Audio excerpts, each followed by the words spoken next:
Assalamualaikum warahmatullahi wabarakatuh. Kami dari kelompok 3 akan memaparkan anggaran modal.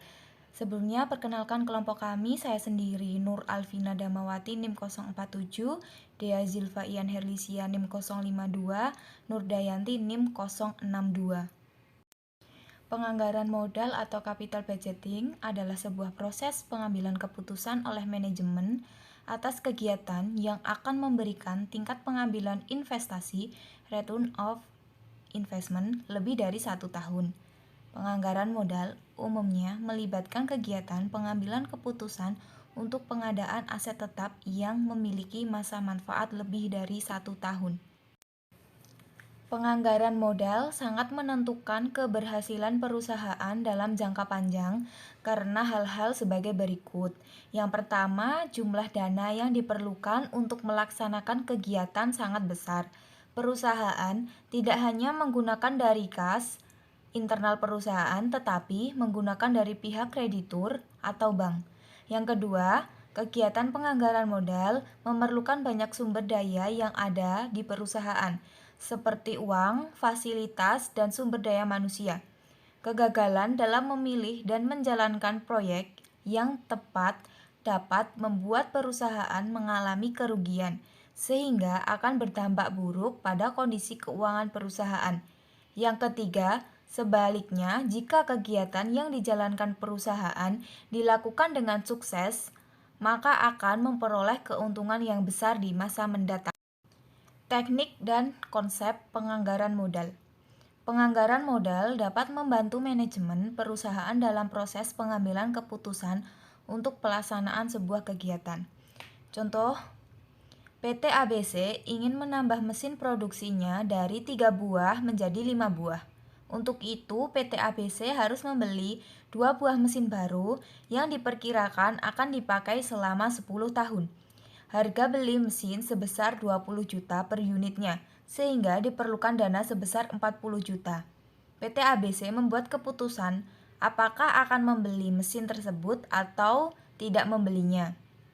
Faktor yang menentukan jadi atau tidaknya PT ABC membeli mesin antara lain kondisi keuangan perusahaan dan keyakinan perusahaan tentang target penjualan unit produksinya di masa depan.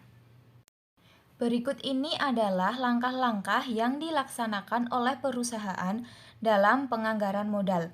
Langkah pertama, tentukan nilai investasi awal (initial outlay) dari kegiatan yang dijalankan oleh perusahaan. Misalnya, perusahaan ingin mengganti mesin lama dengan mesin baru agar lebih efisien dalam berproduksi. Nilai investasi awal pembelian mesin baru adalah seluruh pengeluaran untuk memperoleh mesin baru tersebut. Berikut ini adalah contoh-contoh pengeluaran untuk pembelian mesin. Harga beli mesin baru ditambah dengan ongkos angkut pembelian, biaya asuransi selama pengiriman, biaya tes mesin baru, biaya pemasangan mesin baru dikurangi dengan harga jual mesin lama dan nilai investasi awal mesin baru. Langkah 2, tentukan sumber pendanaan untuk mendanai kegiatan yang akan dilakukan oleh perusahaan. Sumber-sumber pendanaan untuk mendanai kegiatan perusahaan adalah yang pertama, dana kas internal perusahaan, yang kedua, hasil penerbitan obligasi kepada masyarakat, yang ketiga, hasil dari meminjam dana kepada lembaga keuangan, misalnya ke bank, yang keempat, penerbitan saham baru. Jadi, setiap sumber pendanaan mensyaratkan adanya biaya modal, cost of capital, yang harus dibayarkan oleh perusahaan. Sebagai contoh, jika perusahaan menggunakan sumber pendanaan dari penerbitan obligasi, maka perusahaan harus membayar bunga setiap tahunnya kepada pemegang-pemegang obligasi. Bunga tersebut adalah biaya modal dari penerbitan obligasi. Langkah 3, tentukan arus kas masuk dan arus kas keluar selama kegiatan tersebut dijalankan. Arus kas masuk di masa depan dapat berasal dari penjualan produk dan jasa kepada pelanggan atau dari penghematan yang diterima perusahaan. Misalnya, perusahaan akan mengganti mesin lama yang dimiliki dengan mesin baru.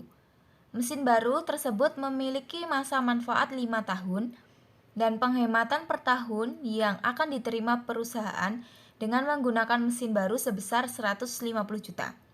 Total penghematan dari mesin baru tersebut selama masa manfaatnya sebesar 750 juta.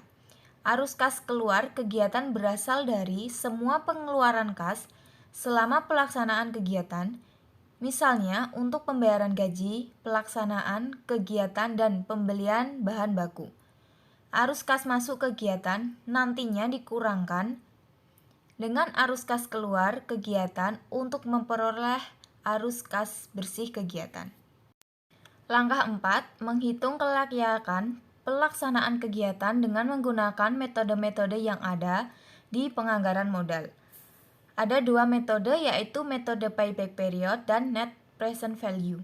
Yang pertama ada metode payback period, adalah metode ini untuk mengukur lamanya waktu yang dibutuhkan oleh sebuah kegiatan untuk menutupi pengeluaran investasi awalnya atau kembali modal.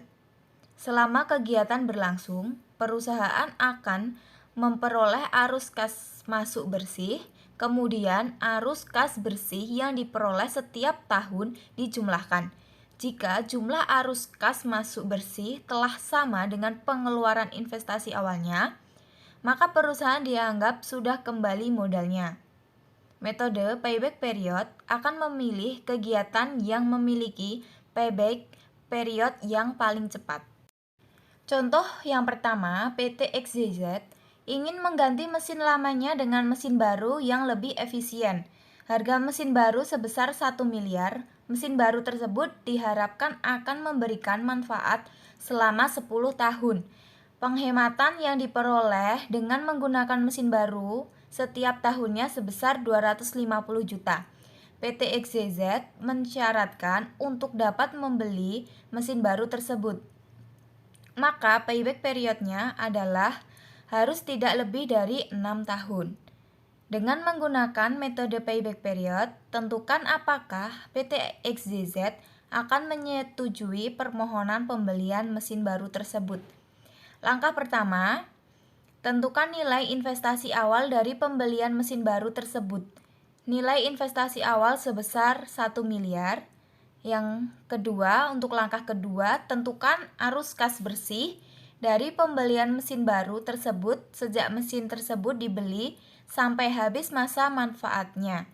Arus kas bersih yang diperoleh setiap tahunnya selama 10 tahun adalah 250 juta. Langkah ketiga, tentukan payback period dari pembelian mesin baru tersebut.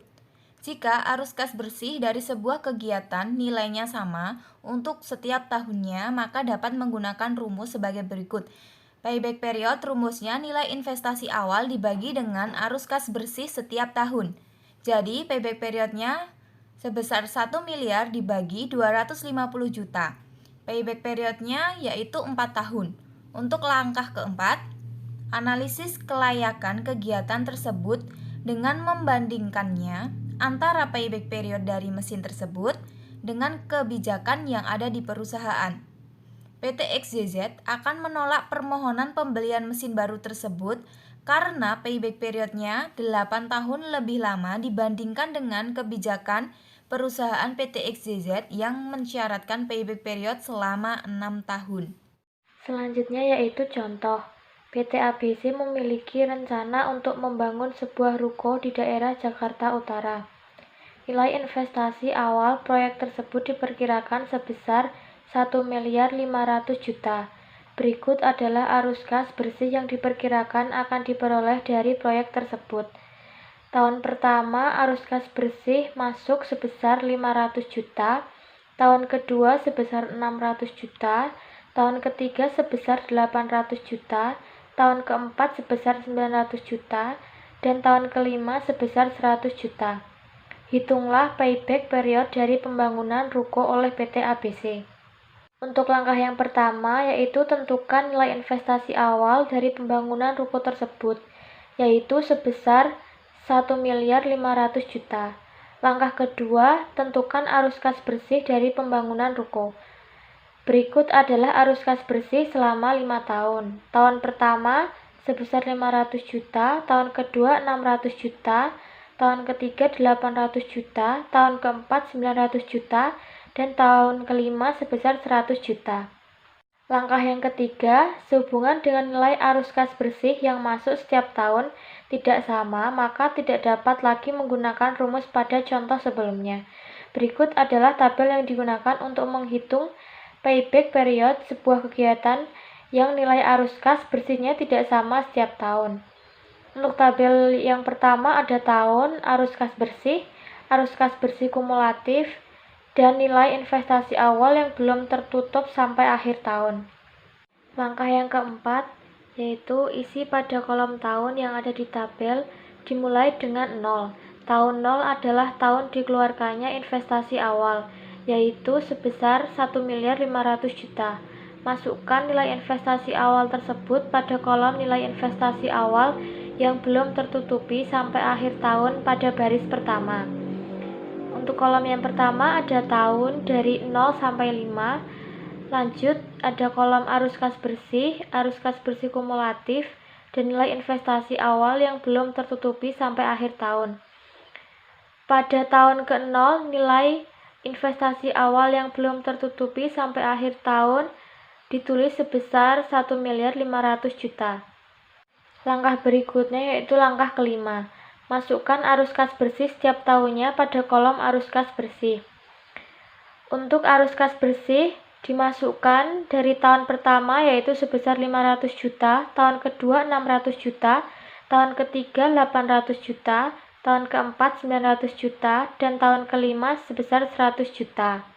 Untuk nilai investasi awal yang belum tertutupi sampai akhir tahun pada tahun 0 yaitu sebesar 1.500.000 juta.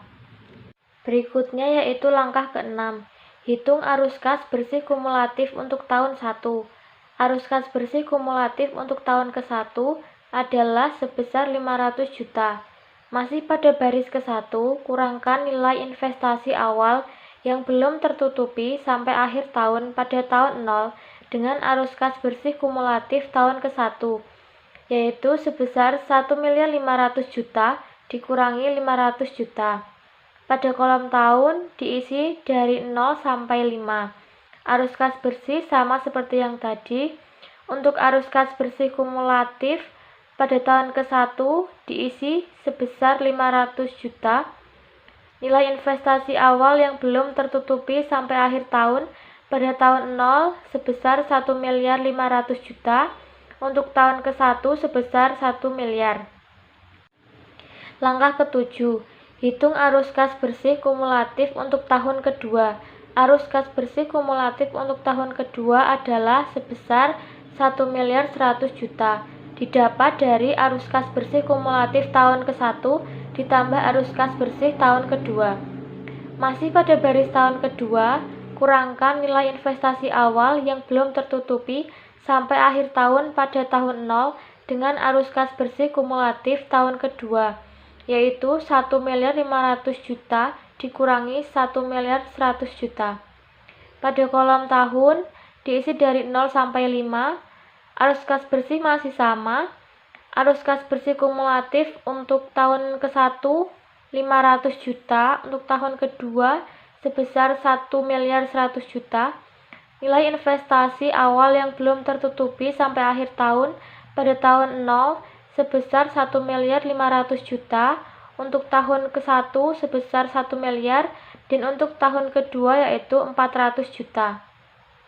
Yang berikutnya yaitu langkah ke-8. Hitung arus kas bersih kumulatif untuk tahun ketiga. Arus kas bersih kumulatif untuk tahun ketiga adalah 1.900.000 juta. Didapat dari arus kas bersih kumulatif tahun kedua ditambah arus kas bersih tahun ketiga. Karena nilai arus kas bersih kumulatif tahun ketiga sudah melebihi nilai investasi awal, payback period dari proyek terjadi antara tahun kedua dan tahun ketiga. Untuk kolom tahun dari 0 sampai 5, arus kas bersih masih tetap sama. Arus kas bersih kumulatif pada tahun ke-1 sebesar 500 juta, tahun kedua sebesar 1.100.000 juta, tahun ketiga sebesar 1.900.000 juta, tahun keempat sebesar 2.800.000 juta, dan tahun kelima sebesar 2.900.000 juta. Untuk nilai investasi awal yang belum tertutupi sampai akhir tahun pada tahun 0 yaitu 1.500.000.000, tahun ke-1 yaitu 1 miliar, tahun kedua yaitu 400 juta, untuk tahun 3, ke-4, dan ke-5 yaitu sama sebesar 0. Langkah yang ke-9, hitunglah payback period dari proyek pembangunan ruko tersebut. Payback period terjadi setelah tahun kedua, tetapi sebelum tahun ketiga berakhir. Jadi payback period sama dengan 2 tahun ditambah 400 juta dibagi 800 juta dikali 1 tahun, sama dengan 2 tahun ditambah 0,5 tahun, sama dengan 2,5 tahun. 400 juta adalah nilai investasi awal yang belum tertutupi sampai akhir tahun pada tahun kedua, sedangkan 800 juta adalah arus kas bersih tahun ketiga. Selanjutnya, metode net present value. Salah satu kelemahan dari metode payback period adalah tidak memasukkan nilai waktu dari arus kas bersih yang diterima di masa mendatang, atau sering disebut time value of money. Dengan menggunakan metode net present value, seluruh nilai arus kas bersih yang diterima di tahun-tahun mendatang akan dihitung saat investasi awal dikeluarkan, atau di present value-kan, dengan menggunakan tingkat diskonto tertentu. Tingkat diskonto yang digunakan dapat diperoleh dari tingkat pengembalian investasi yang diharapkan oleh perusahaan, atau required rate of return. Kemudian arus kas bersih tersebut dikurangi dengan nilai investasi awalnya untuk memperoleh NPV. Jika NPV lebih besar daripada 0, maka proyek tersebut layak untuk dilaksanakan. Sedangkan jika NPV lebih kecil daripada 0, maka proyek tersebut tidak layak untuk dilaksanakan. Selanjutnya, contoh, PT ABC berniat membangun sebuah ruko di daerah Jakarta Utara. Nilai investasi awal pembangunan ruko sebesar 1.500.000.000. Berikut adalah arus kas bersih yang diperkirakan akan diterima dari kegiatan pembangunan ruko. Tahun arus kas bersih yang masuk, tahun pertama 500 juta, tahun kedua 600 juta, tahun ketiga 800 juta, tahun keempat 900 juta, tahun kelima 100 juta. PT ABC memutuskan hanya menggunakan dana kas internal perusahaan untuk membangun ruko tersebut dan menginginkan tingkat pengembalian investasi sebesar 10%. Kemudian manajemen PT ABC hendak menentukan kelayakan pembangunan ruko tersebut dengan menggunakan metode net present value. Selanjutnya, langkah 1, tentukan nilai investasi dari pembangunan ruko tersebut, yaitu sebesar 1.500.000.000. Langkah 2, tentukan arus kas bersih masuk dari pembangunan ruko. Berikut adalah arus kas bersih selama 5 tahun. Tahun pertama arus kas bersih 500 juta, tahun kedua 600 juta, tahun ketiga 800 juta, tahun keempat 900 juta, tahun kelima 100 juta. Selanjutnya langkah 3, tentukan tingkat diskonto untuk pembangunan ruko. Tingkat pengembalian investasi sebesar 10% yang dipersyaratkan oleh PT ABC merupakan tingkat diskonto pembangunan ruko. Langkah 4, tentukan present value untuk setiap RP1 dari tahun ke-1 sampai tahun ke-5. Rumus present value sama dengan RP1 per 1 tambah discount rate N. Nilai present value tahun ke-1 sama dengan RP1 per 1 tambah 10% N. Nilai present value tahun kedua sama dengan RP1 per 1 tambah 10% 2 sama dengan 0,8264. Nilai present value tahun ketiga sama dengan RP1 per 1 tambah 10% 3 sama dengan 0,7513. Nilai present value tahun keempat sama dengan RP1 sama dengan 1 tambah 10% 4 sama dengan 0,6830. Nilai present value tahun kelima sama dengan RP1 per 1 tambah 10% 5 sama dengan 0,6209. Langkah 5, arus kas bersih masuk yang diperoleh dari tahun ke-1 sampai tahun ke-5 dilakukan dengan setiap tahunnya untuk memperoleh net present value dari arus kas bersih yang masuk. Tahun pertama arus kas bersih masuk sebesar 500 juta, PF 0,9091, NPF dari arus kas bersih masuk sebesar 454.550 juta. Tahun kedua, arus kas bersih masuk 600 juta, PF 0,8264, NPF dari arus kas bersih masuk sebesar 459.840 juta. Tahun ketiga 800 juta, PF sama dengan 0,7513, NPF dari arus kas bersih masuk sebesar 601.40 juta. Tahun keempat 900 juta, PF sebesar 0,6830, NPF dari arus kas bersih masuk 614.700 juta. Tahun kelima 100 juta, PF sama dengan 0,6209, NPF dari arus kas bersih masuk sebesar 6290 juta. Total NPF sebesar 2.228.220 juta. Langkah 6. Kurangi NPF dari arus kas bersih masuk dengan nilai investasi awal. Tahun pertama arus kas bersih masuk 500 juta, tahun kedua 600 juta, tahun ketiga 800 juta, tahun keempat 900 juta, tahun kelima 100 juta. PF tahun pertama 0,9091, tahun kedua 0,8264, tahun ketiga 0,7513, tahun keempat 0,6830, tahun kelima 0,6209. NPF dari arus kas bersih masuk tahun pertama 454.550, tahun kedua 495.840, tahun ketiga 601.40, tahun keempat 614.700, tahun kelima 620.90. Total NPF sama dengan 2.228.220. Nilai investasi awal 1.500.000 juta. NPF dari proyek 728.220. Kegiatan pembangunan ruko memiliki NPF positif sehingga layak dijalankan. Selanjutnya, Critical Review Journal. Judul jurnal, An Investigation of the Usage of Capital Budgeting Techniques by Small and Medium Enterprises. Jurnal International Journal of Methodology, volume dan halaman, volume 55, nomor 3, tahun 2020. Penulis Ruwan Jayatilaka, Laksmana Ales, Nulam Kumari, Taraka Malalatunga, Hasni Obeyesekara, dan Salfraz Samila. Tujuan penelitian. Penelitian ini terdiri dari dua tujuan. Pertama, untuk menyelidiki sejauh mana penggunaan teknik penganggaran modal di UMKM. Kedua, untuk mengetahui pengaruh faktor non-keuangan UMKM, tingkat pendidikan pengambilan keputusan, tahun pengalaman pengambilan keputusan, tahun beroperasi UMKM, dan bentuk kepemilikan UMKM terhadap pilihan penganggaran modal teknik.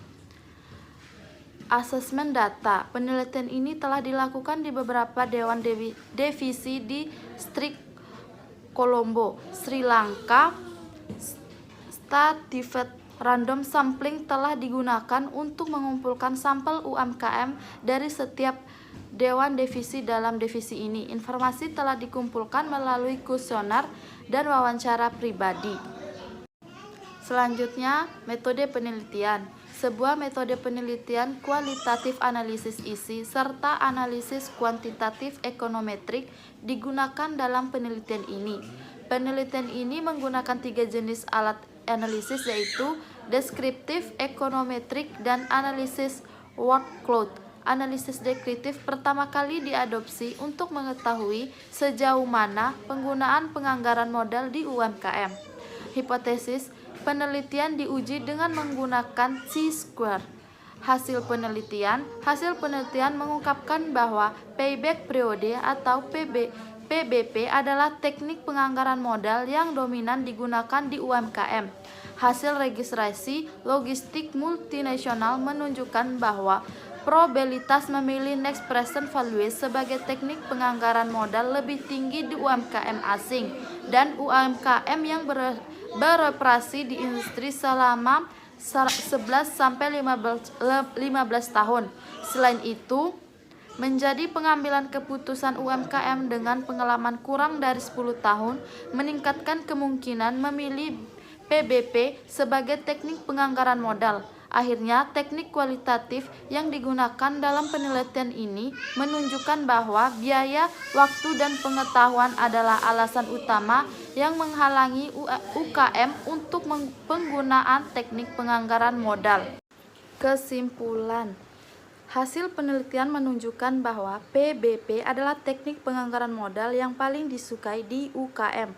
Hubungan yang dihipotesiskan diuji dan didukung secara statistik. Sebagai hasil pengujian hipotesis, bentuk kepemilikan, usia perusahaan, dan tahun pengalaman bisnis ditemukan menjadi faktor yang signifikan untuk pemilihan teknik penganggaran modal.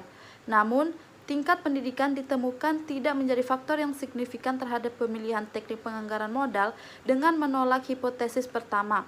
Hasil MLR menunjukkan bahwa itu meningkatkan kemungkinan untuk pemilihan NPF sebagai teknik penganggaran modal di UKM asing dan UKM yang beroperasi di industri selama 11-15 tahun. Selain itu, menjadi pengambilan keputusan UKM dengan pengalaman kurang dari 10 tahun, meningkatkan kemungkinan pemilihan PBP sebagai teknik penganggaran modal. Biaya, waktu, dan pengetahuan ditentukan menjadi alasan utama yang mempengaruhi keputusan UKM untuk meninggalkan teknik penganggaran modal. Temuan dalam penelitian ini sangat memperkuat kesimpulan dari studi empiris sebelumnya. Keterbatasan penelitian ini adalah keterbatasan sumber daya, terutama terkait dengan periode waktu dan aspek keuangan. Keterbatasan penelitian selanjutnya adalah tidak tersedianya data karena tidak adanya database resmi UKM di Sri Lanka. Data dikumpulkan melalui Dewan Divisi yang mewakili distrik Colombo. Kesulitan muncul ketika mengekstrak informasi dari peserta UKM karena beberapa masalah etika seperti meminta informasi pribadi terkait dengan tingkat pendidikan. Selanjutnya yaitu kelebihan. Yang pertama, hasil penelitian ini dapat memberikan informasi dan memasukkan tentang investigasi penggunaan teknik penganggaran modal oleh UKM. Yang kedua, hasil penelitian dapat memberikan informasi bahwa payback period atau PBP adalah teknik penganggaran modal yang dominan digunakan oleh UKM. Yang ketiga, hasil penelitian dapat memberikan informasi mengenai bagaimana pemerintah dari banyak negara di seluruh dunia menawarkan banyak bujukan dan insentif kepada sektor UKM. Yang keempat, penelitian ini memberikan kontribusi untuk memberikan wawasan tentang pengambilan keputusan dalam pilihan kegiatan investasi. Yang kelima, penelitian ini menggunakan 3 jenis analisis yaitu deskriptif, ekonometrik, dan analisis workload. Selanjutnya, kekurangan. Penelitian ini hanya memberikan informasi tentang investigasi penggunaan teknik penganggaran modal oleh UKM saja. Critical review. Penelitian ini mencantumkan abstrak yang berisi metode penelitian, hasil penelitian, dan pembahasan sehingga dapat memberikan gambaran bagi pembaca. Penelitian ini menggunakan metode penelitian kualitatif analisis isi serta analisis kuantitatif ekonometrik. Penelitian dilakukan di beberapa dewan divisi di distrik Colombo, Sri Lanka. Penelitian ini bertujuan untuk menyelidiki sejauh mana penggunaan teknik penganggaran modal di UKM dan untuk mengetahui penganggaran faktor non-keuangan UKM terhadap pilihan penganggaran modal teknik. Dalam jurnal sudah digambarkan kerangka konseptual dan bagaimana variabel saling terkait satu sama lain. Terdapat 4 hipotesis dalam penelitian ini. Secara keseluruhan, sistematika penulisan jurnal ini sudah baik.